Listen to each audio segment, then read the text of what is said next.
Some of my YouTube commenters have been demanding that I discuss Kyle's flashing of a supposed white power symbol. It looks something like this. I guess it's the OK symbol that you flash, and I don't know. I mean, I've always thought this was meant OK, but evidently now the Anti-Defamation League has decided that that becomes a symbol of white power or white supremacy or some sort of hate symbol.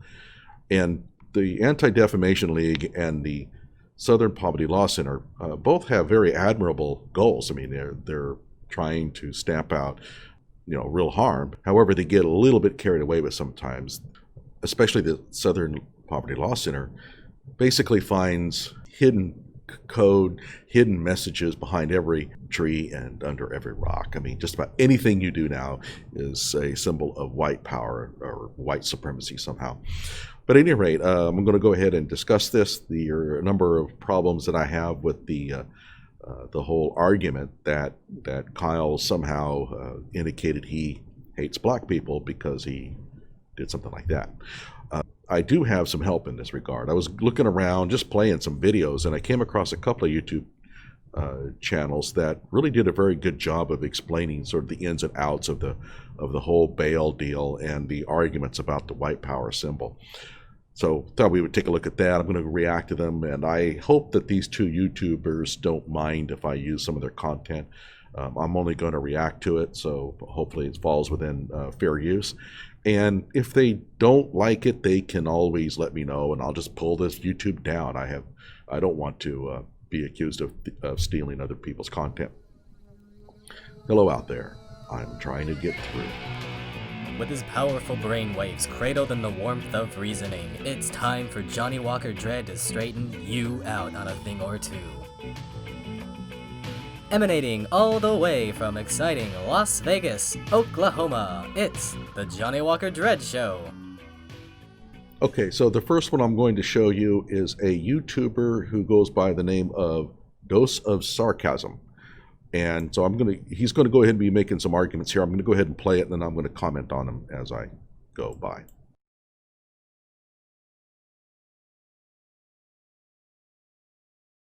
Prosecutors noted neither Rittenhouse nor his family had to put up any property or money of their own as collateral for his release. So what? You have decided that you want to put a bail on somebody, and you go ahead and you put $2 million down or whatever, and they manage to find the money somehow. How does that affect anything here? What's the prosecutor trying to get across here? Anytime that a person go to a bail bondsman, they're not putting up their own money, they're having somebody do it for them. I've never heard of that being used against somebody in a bail hearing. Inside the bar, several adults welcomed him and loudly serenaded the 18-year-old with a rendition of Proud of Your Boy, a song originally written for Disney's Aladdin that has in recent years been claimed as an anthem by the Proud Boys. Then Rittenhouse posed for photos with the men, prosecutor said. Photos filed as evidence by the Kenosha prosecutors show the teenager flashing a hand sign that has been designated a hate symbol by the Anti-Defamation League. No word on... Okay, so one thing they talked about him being serenaded by these Proud Boys. First of all, how do we know that they're even Proud Boys? I don't know. Nobody ever, in these articles that I've read, identifies them and establishes any kind of connection to the Proud Boy movement. So at this point, we'll have to take their word for it. But they serenaded him, but what does that have to do with him? And they don't even mention that he joined in the singing. Prosecutors noted his association with the groups may serve to intimidate potential witnesses who may be unwilling to testify in this case because they may fear that the defendant's associates will harm them or their families.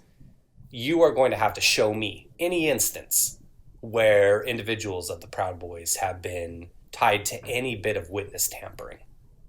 Witness tampering, witness intimidation. This is a pretty heavy charge. You're going to have to show me the evidence on that they've been tied to any of that. If you can show me that, we can have that conversation. And I would say the same of BLM, Antifa, if they were involved in this and if the shooter were aligned with them. If you can show me, to make the claim is one thing. I think you get what I'm saying. To make that claim, it's like you're just trying to throw it out there to muddy the waters. to get it in people's minds, taint the jury pool in a way. So what I'm saying is I think the prosecution is playing a game here.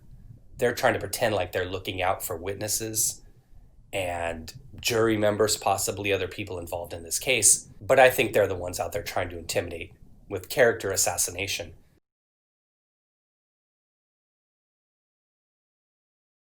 The Proud Boys have a history of participating in violence, especially at protests, prosecutors said. The motion also noted members of the group were present at the January 6th riot at the Capitol. And there you go. They're making a note here that Kyle, by somehow raising some sort of connection to the Proud Boy movement, could intimidate jurors. But my question would be then is that if the trial proceeds, would the prosecution be allowed to present that as evidence? Because wouldn't that intimidate the jurors just as much? So you don't want the jurors to hear anything about any kind of connection that Kyle has with the white power movement, because that might intimidate them.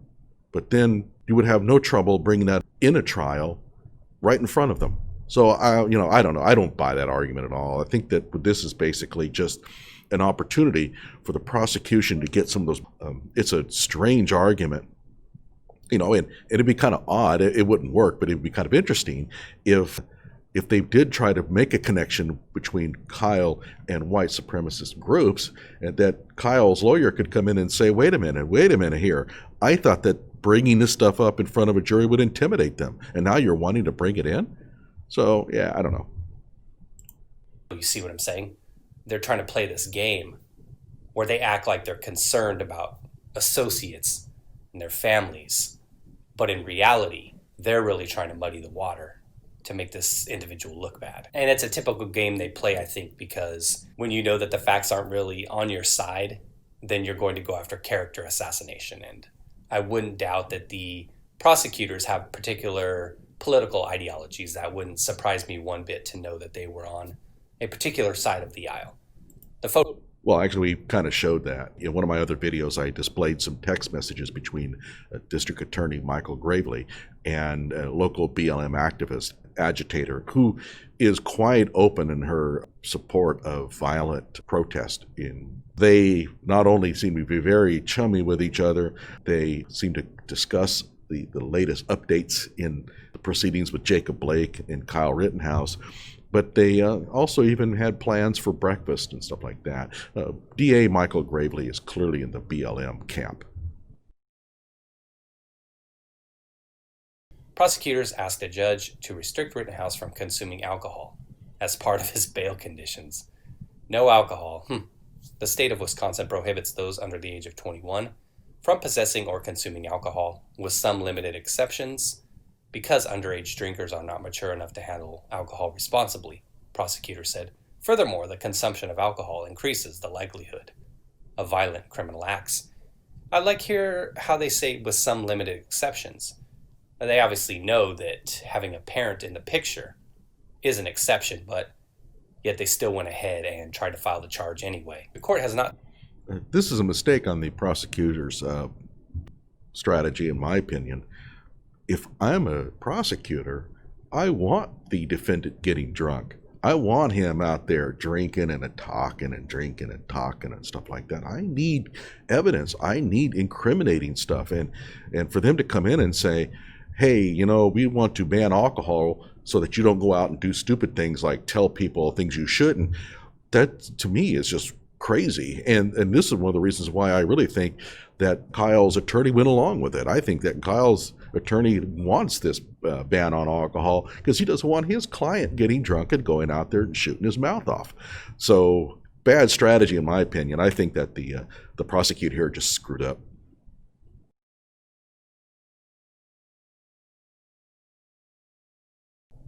If you're sitting here, just work with me on this one. If you're sitting here trying to say that this guy is a supremacist, we're just talking about that piece of it by itself.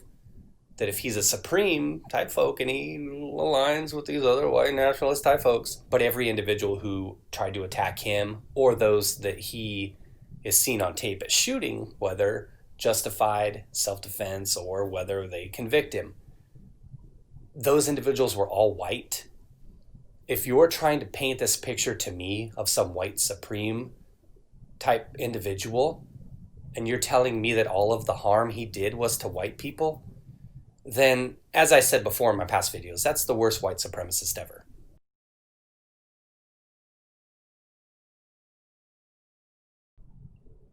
Okay, so that is Dose of Sarcasm. Very good channel. I highly recommend that you go in and subscribe to his channel. And this video, I will post a link in my description. So let's take a look at another one that's really good. And this one is produced by a lawyer by the name of Nick Rikita. And his channel is called VRA Politics Review. I'm going to skip through it, so I'm not going to play the whole thing. I highly recommend that you play it. I have a link in the description below. And he goes through quite a bit of discussion about this whole deal with Pudgies and the alcohol and the supposed white symbol. The other one is the real stupid part. While at the bar, it is alleged that Kyle flashed a racist sign. This one. Okay. Allegedly, okay is now racist. And I guess Nick Rikita now is part of the white supremacist movement. Do you see him flash that sign like that? Oh my gosh. if you don't know the backstory on this, I won't bore you, but some moron on the internet decided that okay was racist and stood for white power. The actual symbol was created by 4chan as a hoax, and then got bandied around on the right-hand side of the spectrum. And then at some point, the Anti-Defamation League decided to call it a white supremacist symbol, a symbol of white power. Take it for what it's worth. Because they saw him flashing this very racist symbol that millions of people use pretty much daily, they are now saying that he is no longer allowed to display racist signs or associate with known hate groups or individuals.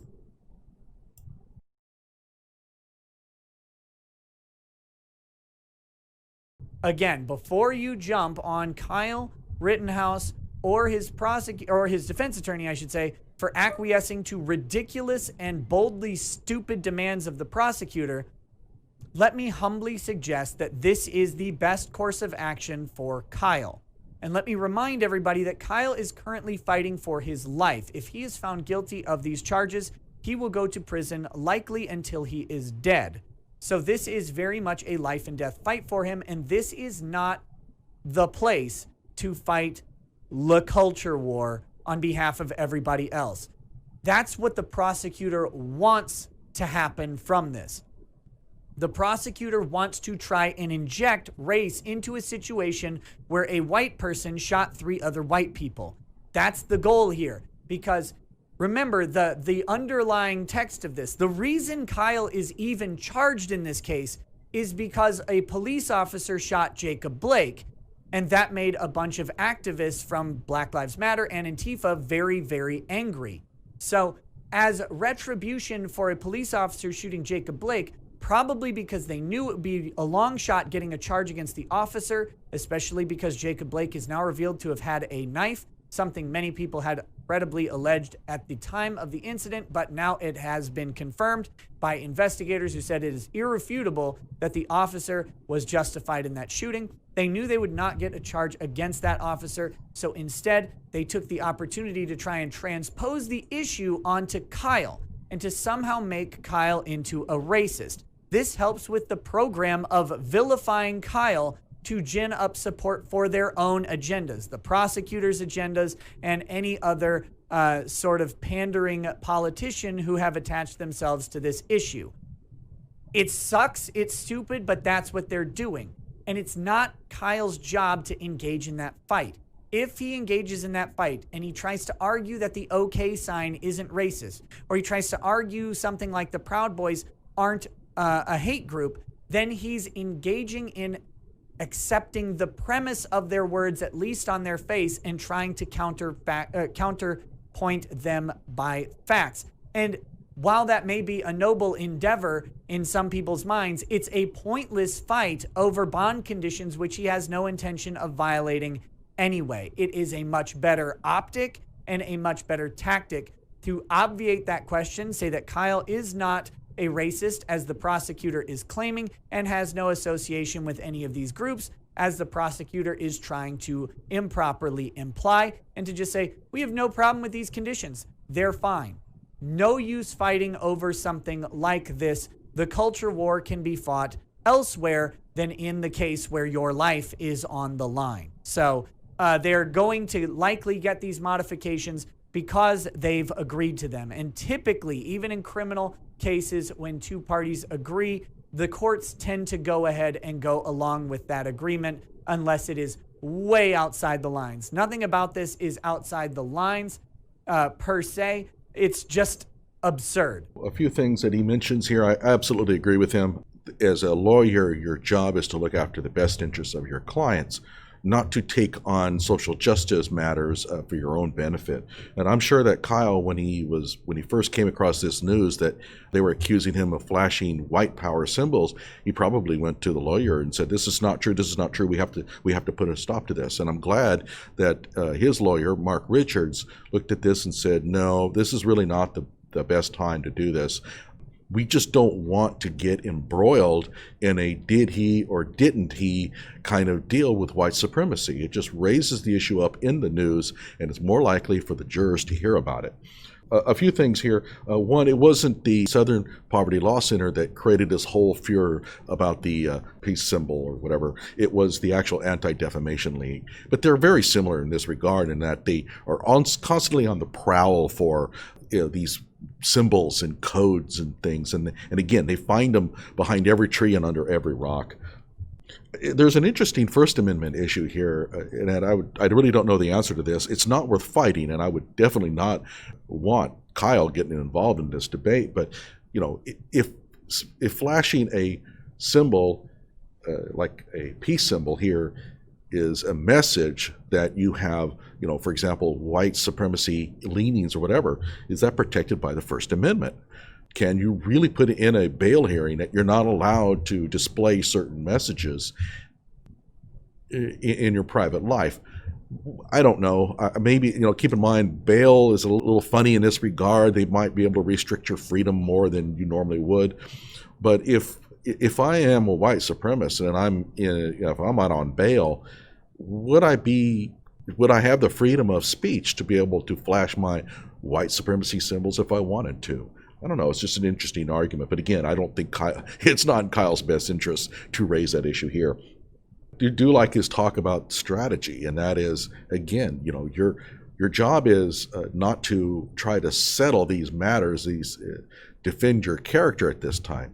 Your job is to do what you have to do to stay out on bail and defend yourself and win.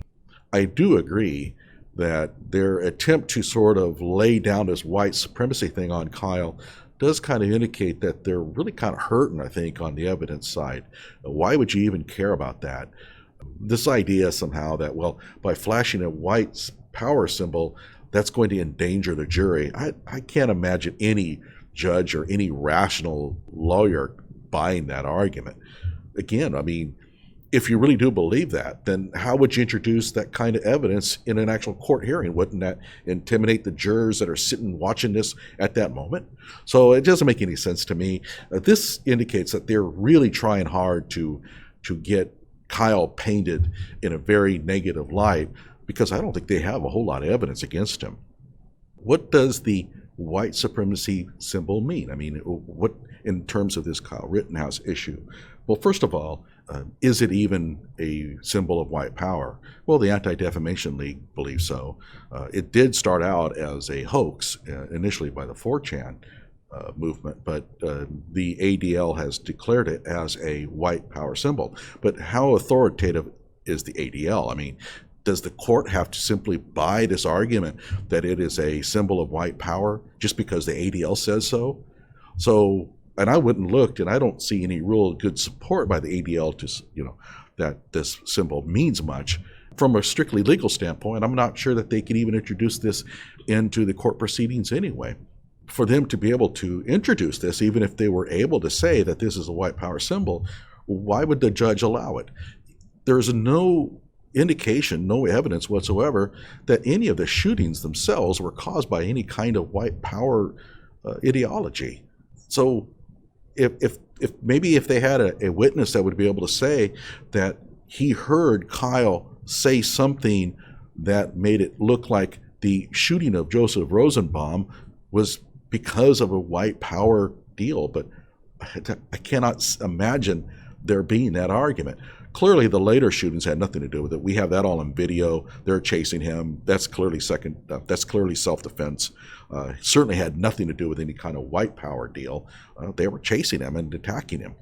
But the Rosenbaum one, we don't know for sure what really caused it. But if they cannot produce any evidence that the cause of the shootings was related to any kind of white powers sentiment, then I don't know if the judge would even be allowed to let this be introduced into the court proceedings. The court has become increasingly political over time. And a judge very well may just go ahead and allow it. Of course, that opens up in a case for appeals.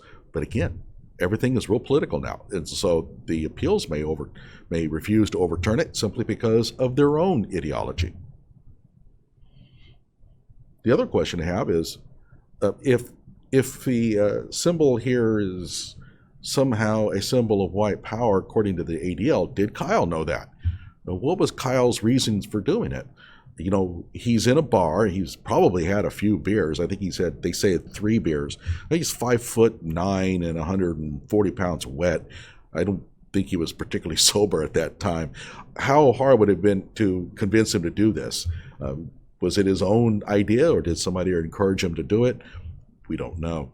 I don't think that Kyle meant anything by it. And the reason why is the Facebook already scoured his social media thoroughly and found no indication that he had any kind of white supremacist leanings whatsoever. In fact, what they found was that he has a very pro-police leaning. And I know a lot of you will say, well, that means it's white supremacist. No, it's not. Come on, don't be stupid. If he does have very strong white supremacist leanings, why doesn't it show up in his social media? That doesn't make any sense. Personally, I don't think there was anything to it. I don't think he meant anything by it. Now, even if he did, does it really mean anything? No, not in the trial. Again, unless the prosecution can produce a witness that says that Kyle attacked this Joseph Rosenbaum character because of some sort of white power sentiment, then fine. But of course, Joseph Rosenbaum is white. That's kind of hard to believe. And other people that he shot were white as well, as they were pointed out. So do I think there's anything to this symbol that Kyle used? No, not really. I just think that the prosecution jumped on this to just get the idea out there that Kyle is a white supremacist, and hoping that the jury may overhear some of that banter. I don't think it means anything else. What I would recommend Kyle, though, is to lay off the beer. Well, you have to now, but keep an eye on what you're saying. You're looking at a lifetime in jail, and the people who meet you on the street that want to have a selfie with you and that want you to flash certain symbols, they may not have your best interest in mind. And in fact, it could very well be that an Antifa BLM activist could plant himself or herself in there to try to get you to do something. Trust no one at this point. No one. Stay out of trouble. Stay away from people. And above all, don't do any interviews. Don't do any interviews. Don't go on social media. And whatever you do, don't do anything without your lawyer looking it over first. Like my video, subscribe to my channel.